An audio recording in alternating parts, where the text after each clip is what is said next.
Hey everyone, welcome back to Corporate Decoder. Today, Bausch Lomb Corp just filed an 8K announcing a board of directors update, and I am seeing some interesting moves behind the scenes. Quick note, this is not financial advice, just my take on public filings for educational purposes. The company is shuffling its board and bringing in new faces, which often signals a shift in strategy or a response to shareholder demands. This filing is all about changes at the top for Bausch Lomb Corporation.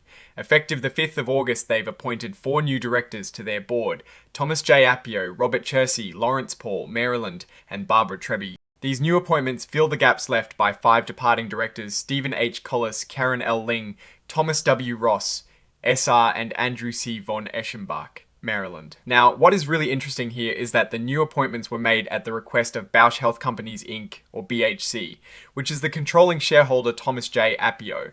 One of the new directors is actually the chief executive officer of BHC. This tells us that the parent company is clearly taking a more hands-on approach, which can be a good or bad thing depending on how they manage it. The board has confirmed that Mr. Chersi, Dr. Paul, and Ms. Trebby are considered independent, which is good for governance. However, they are still figuring out which committees these new directors will join and who will lead as the lead independent director. For compensation, the new independent directors will be paid according to the company's standard policy for non-employee directors, as detailed in their 2026 annual proxy statement. All 4 new directors have also signed the company's standard director indemnification agreement, which is pretty standard protection for board members. Now, about the directors who left, the filing explicitly states their resignations were not because of any disagreements or disputes with the company.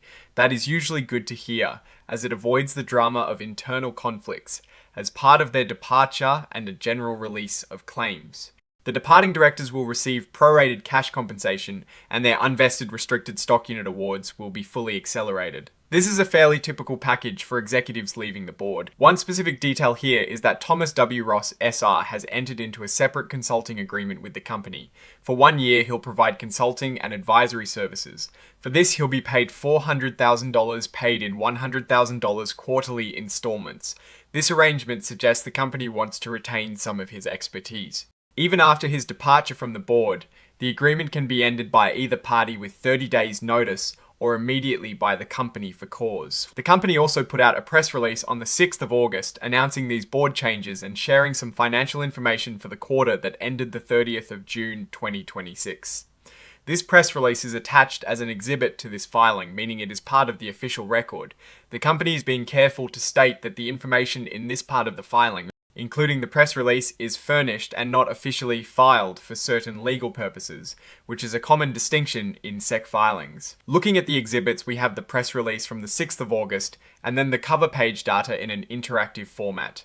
There are no actual financial tables directly in this 8K filing that show revenue or profit numbers.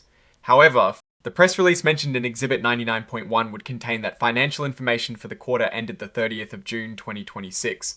Since this filing is focused on the board changes, we don't have the detailed numbers here, but the company is indicating that those financials are being released simultaneously. And finally, the report is signed off by a Robert D. Bailey, who is the Executive Vice President and Chief Legal Officer for Bausch Lomb Corporation, dated the 6th of August 2026. So, what does this all mean? The big takeaway is that the controlling shareholder, Bausch Health Companies Inc, is actively influencing the board composition at Bausch Lomb. Bringing in their own CEO, Thomas Appio, signals a desire for tighter control, and perhaps a new direction or strategy execution. While the departures seem amicable, the new appointments are clearly driven by BHC. This could lead to more alignment between the two companies, but it also raises questions about the autonomy of Bausch Lomb. We'll have to watch closely to see how these new board dynamics impact the company's future decisions and performance. Oh, and the research tools I actually use are linked in the description. They help keep this channel going. That is my take. Stay decoded, like, comment, subscribe, and join our Discord community linked below.